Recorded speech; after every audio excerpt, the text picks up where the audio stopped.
नमस्ते, अभिवादन आपका इनोसेंट इन्वेस्टर के इस नए वीडियो में आपके लिए डिस्क्लेमर के बाद बात करेंगे एक बहुत बड़ी न्यूज की। जी हाँ, फाइनेंस मिनिस्ट्री ने 3,000 करोड़ रुपए डालने की बात की है। कहाँ पर? जनरल इंश्योरेंस कंपनीज में जो सरकार के अधीन है, यानी कि स्टेट ओन्ड जो भी सरकारी कंपनियां हैं जनरल इंश्योरेंस वाली, वहाँ पर सरकार जो है, फाइनेंस मिनिस्ट्री जो है वो 3,000 करोड़ रुपए डालेगी। और ये बहुत बहुत बहुत पॉजिटिव न्यूज़ है।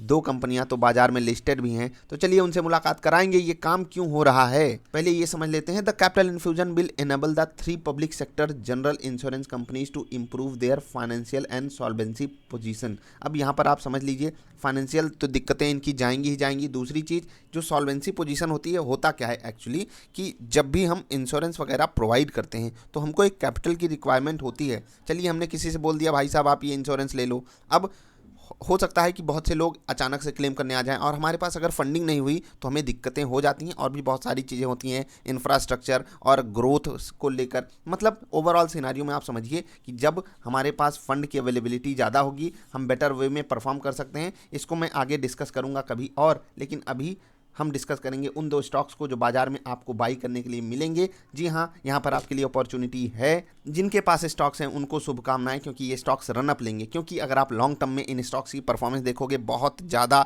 स्लगिश रही है। मतलब वे बिलो परफॉर्मेंस है इनकी। बाजार के लोज से अगर आप देखोगे ये बिल्कुल रिकवरी नहीं दिखाए हैं। बहुत अच्छी कंपनियां जो घटिया से घटिया कंपनियां रिकवर कर गई, लेकिन आप देख लीजिए ये कंपनी वहीं की वहीं अटकी है। आप देख लीजिए, अगर लॉन्ग टर्म का आप चार्ट उठाकर देखोगे तो मतलब एक बार के लिए आप चौंक भी सकते हो कि ये हो कैसे सकता है। 2-2.5 साल हुआ है कंपनियों को आए हुए बाजार में, और सरकारी कंपनियों की परफॉर्मेंस आप देख रहे हो। मतलब 150 रुपये पे ट्रेड करना पड़ रहा है 450 वाली कंपनी को। सोच कर देखिए कितना कितना बुरा हाल है। चाहे आप जीआई सीआरई की बात करें, चाहे आप एनआईएसीएल की बात करें, दोनों ही कंपनियों की परफॉर्मेंस बिल्कुल वैसी ही है, बिल्कुल चीप अवेलेबल है। और ये अवेलेबिलिटी ऐसी क्यों है, उसको हम समझने की कोशिश करेंगे कि ये स्टॉक्स इतने सस्ते क्यों अवेलेबल हैं। सबसे बड़ा जो कारण है वो है कॉम्पिटिशन। इनको जो प्राइवेट कंपनियों से कॉम्पिटिशन मिलता है ना भाई साहब, मतलब वो हद दर्जे का तगड़ा है ना, कि आपके सामने वाला बंदा इतना ताकतवर है। ठीक है, मान लेते हैं ये कोई बंदा है, आप इसके सामने इस पिल्लू आदमी को लेकर आ गए, भाई इससे जाकर लड़ो, तो वही हाल है। खैर, सरकारी के पास बैकअप बहुत तगड़ा होता है, सरकारी कंपनियां बहुत अच्छा परफॉर्म भी कर सकती हैं, लेकिन अभी के हिसाब से ये कंपनियां इन कंपनियों के सामने बिल्कुल पिल्लू साबित होती हैं। इसीलिए ये परफॉर्म नहीं कर पाती हैं, ना ही रियलिटी में और ना ही स्टॉक मार्केट में इनको कोई सम्मान मिलता है। तो अभी एक हमको बढ़िया हो सकता है मोमेंटम दिखाई दे। बाकी आपको क्या न्यूज़ के ऊपर ये स्टॉक ऊपर जब गैप अप कर जाए या फिर ऊपर चला जाए तब वहाँ पर बाई करना है? जी नहीं, आप जहाँ पर है ये स्टॉक बाजार के मुकाबले सस्ता अवेलेबल है, आप यहाँ पर दोनों ही स्टॉक्स में खरीदारी कर सकते हो और आपको कोई तकलीफ नहीं होगी। कम से कम जब आपका व्यू 10 से 15 दिन 20 दिन का है तो क्या इन्वेस्टमेंट करना चाहिए? देखो, अभी बहुत ज़्यादा इंप्रूवमेंट की ज़रूरत है इन सरकारी जनरल इंश्योरेंस कंपनियों में। मतलब आप एक बार के लिए सोच भी नहीं सकते कि यहाँ पर बहुत ज़्यादा दिक्कतें हैं। हम अभी इसको नहीं एक्सप्लेन कर रहे हैं, लेकिन एक चीज़ आपसे बताना चाहेंगे। एक होता है जनरल इंश्योरेंस, एक होता है लाइफ इंश्योरेंस। ये जनरल इंश्योरेंस वाली कंपनियाँ करती क्या है, आपकी मोटरसाइकिल, ठीक है, बाइक या बहुत बहुत सारी चीज़ों का, आप घर का या अन्य अन्य चीज़ों का इंश्योरेंस होता है, तो उसको जनरल इंश्योरेंस माना जाता है। लाइफ इंश्योरेंस में आपका टर्म प्लान आ जाता है जो आप पर्सनली लेते हो, एंडाउमेंट प्लान या ढेर सारे फलाना डिमाका प्लान्स आ जाते हैं लाइफ इंश्योरेंस में। तो ये कंपनियां लाइफ इंश्योरेंस में काम नहीं करती हैं। एलआईसी, अपनी प्यारी एलआईसी, उस सेक्टर में काम करती है और एलआईसी का भी आईपीओ आ रहा है, तो उसकी तैयारी आपको बनाकर रखनी है। लाइफ इंश्योरेंस बिजनेस का स्कोप बहुत बड़ा है, जनरल का भी बड़ा है, लेकिन यहाँ पर कंपटीशन इनको बहुत तगड़े से मिलता है, इसीलिए ये कंपनियाँ परफॉर्म नहीं कर रही हैं। आप चार्ट पर बिल्कुल ये दोनों कंपनियाँ अगर आपके पास हैं, इंजॉय कीजिए रैली। 3,000 करोड़ सरकार दे रही है।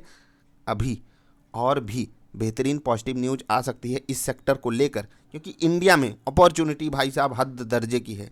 बस ये कंपनियां ना अपने आप को अगर उस उतना काबिल बनाने कैपेबल हो जाएं, तो ये कंपनियां भी हो सकता है कि हमारा आपका वेल्थ मतलब बहुत तगड़े से ग्रो करा सकती हैं। अभी जहां अवेलेबल हैं, डाउन साइड रिस्क बहुत बहुत बहुत कम है। अन्य के मुकाबले जहां पर पूरी बाजार में महंगाई भरी पड़ी है, ये स्टॉक्स आपको काफ़ी ज़्यादा सस्ते मिल रहे हैं। ये गिरावट मैं कभी और किसी और वीडियो में एक्सप्लेन करूंगा। अभी के लिए आपको मैंने ये न्यूज़ दे दी। हम मिलेंगे फिर से। थोड़ा सा कंपटीशन को ध्यान में रखकर आपको इन्वेस्टिंग करनी है। इन्वेस्टिंग से ज़्यादा बेटर यहाँ पर स्विंग ट्रेड होगा, तो आपको अगर 10 से 12% का रिटर्न यहाँ पर मिल जाता है, क्योंकि न्यूज़ बेस्ड है और वो न्यूज़ जो है वो स्टेबिलिटी वाली न्यूज़ है। ऐसा नहीं है कि एक बार ही 3,000 करोड़ डाल के सरकार वापस ले लेगी, ऐसा कुछ नहीं है। पैसा डालेगी सरकार, वो पैसे को ये कंपनियां उपयोग कर पाएंगी, इसीलिए ये एक स्टेबल वाली न्यूज़ है। तो आपको यहाँ पर 8 नहीं, मैं 10 से 12% कमाने की छूट दे रहा हूँ। कमाई कीजिए, प्रॉफिट्स एंजॉय कीजिए जिनके पास है। जिनके पास नहीं है वो एक डिप का वेट करेंगे, या फिर कम से कम बाइंग पैटर्न पे खरीदिए जो भी आपको इंट्राडे में बताया गया है, और क्वांटिटी कम रखिएगा क्योंकि यहाँ पर परसेंटेज टर्म्स में आपको बड़ा गेन मिल सकता है। तो यही थी न्यूज़, अभी के लिए इतना ही। मिलेंगे फिर से। अगर वीडियो पसंद आई तो लाइक कर देना। हम एक्सप्लेनेशन, आपको कंप्लीट एनालिसिस वाली वीडियो बहुत जल्द प्रोवाइड करेंगे इन दोनों स्टॉक्स को लेकर, जो कि जनरल इंश्योरेंस की सरकारी कंपनियां बाजार में हैं। ठीक है, बाय बाय।